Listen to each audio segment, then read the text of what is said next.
Well, we're here at Dimbola Lodge in Freshwater, home of Juliet Margaret Cameron, and my friend Peter Darby has got it's a presentation and a book signing, and we'll find out more of what's going down in a minute when I get in there. We've got Jimi Hendrix over there.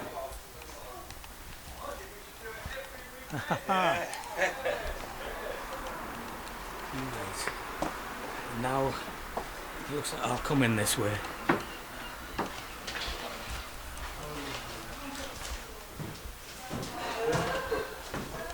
And here we are in the tea rooms. And there's Mr. Peter Darby over the other side of the room. Hello, Mr. Peter Darby. Hey, what's all this? Hello. What's happening here then? Are you filming? I'm filming. Are you?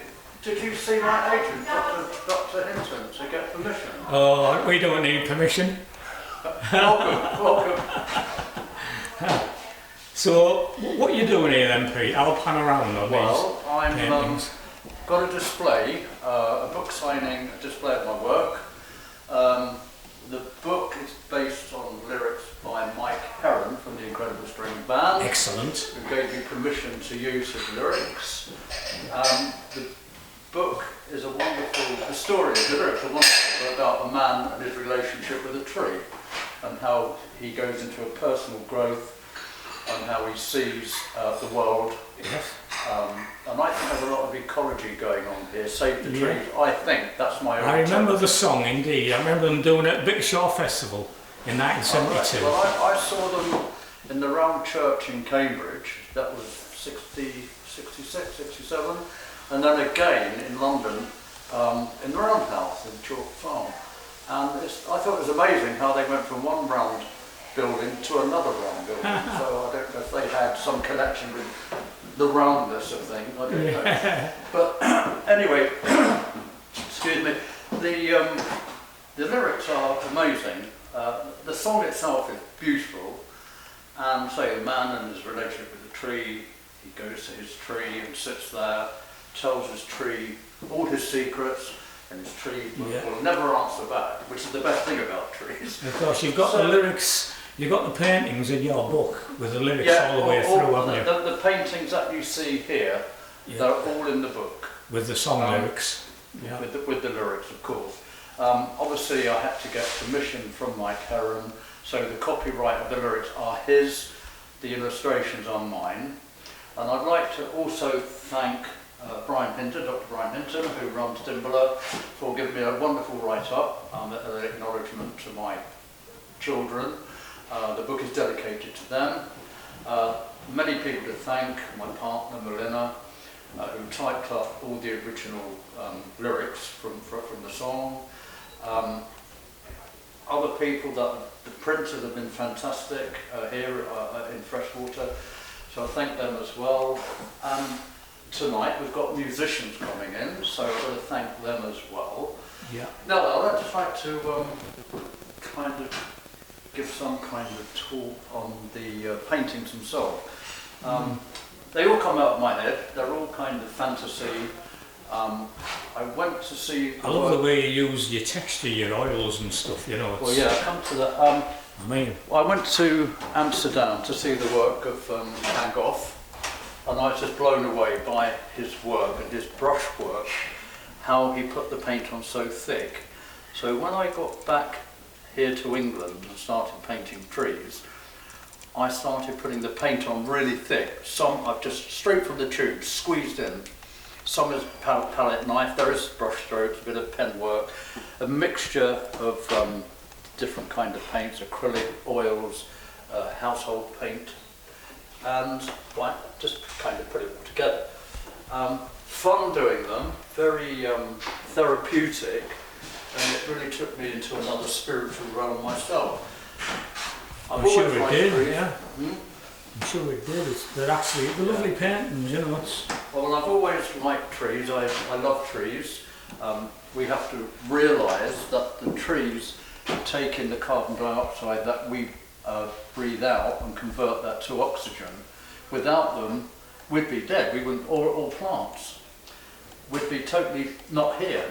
So we've got to look after nature. That is our spiritual guide to Well, yeah, we've got to stop me. slashing and burning, that's for sure. Yeah. And so there you go. And also, if you know, look at the plants as well. They represent plants, flowers, grasses, whatever, in the foreground. And the colours of spring. If you go out at the springtime, you see the amazing array of colours of flowers and how the blossoms come out. So I've accentuated that. The colour is my kind of tribute to nature, if you like. So, yeah, I've been very pleased. I mean, I can look at them and say, oh, I could add a bit more here, I could add a bit more there. So a painting goes on and on forever. Okay, I can say they're not everybody's taste. That's fine. I like them, many other people like them. If you don't like them, that's fair enough.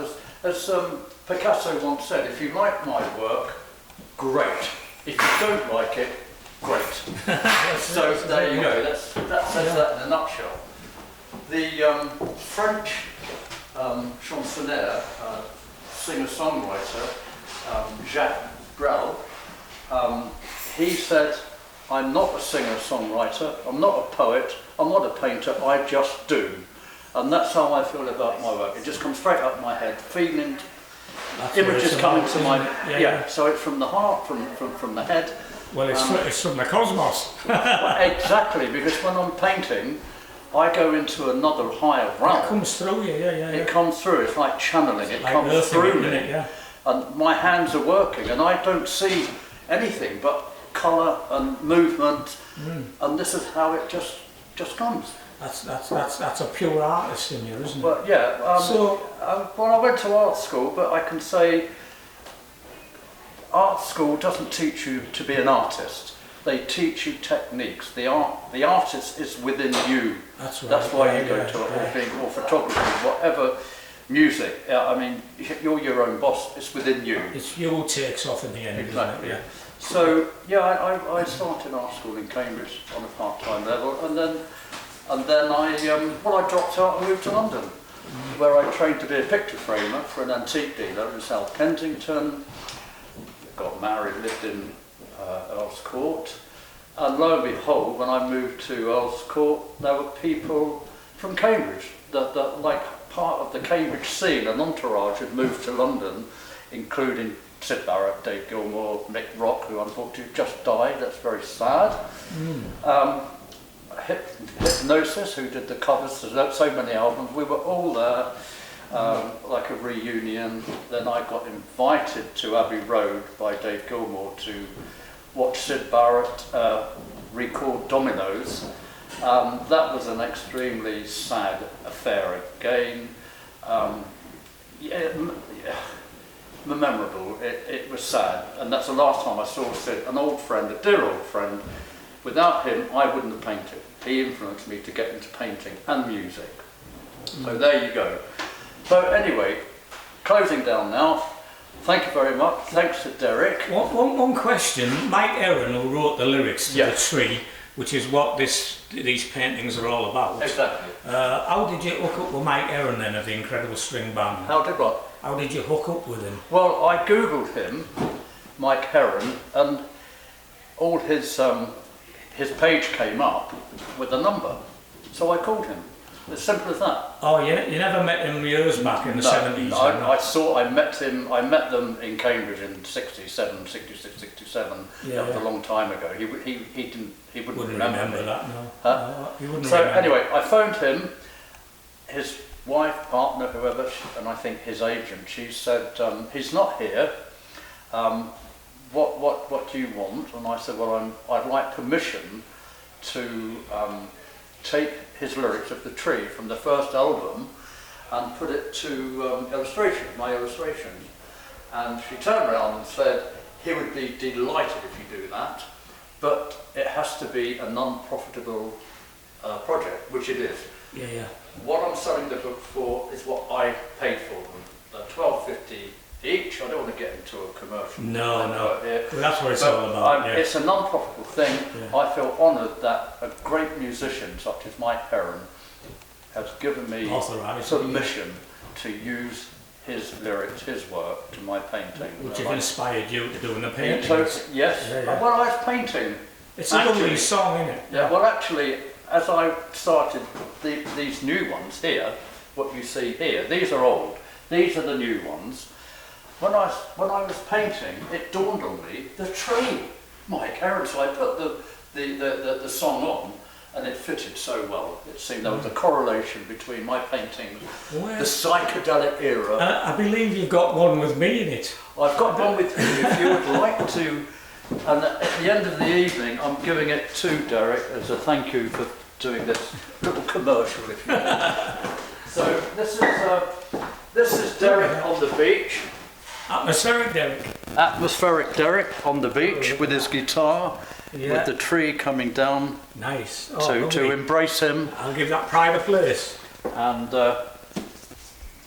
I'm saying Derek's been a long friend. He's been a long friend for many years. Yeah. Music, done a bit of music. And this is the book with all the paintings and the lyrics in it. And the sun was shining brightly. That's the chorus, isn't it? Yeah. Yeah. Well, it starts off. It's a lovely song. It starts off. Yeah.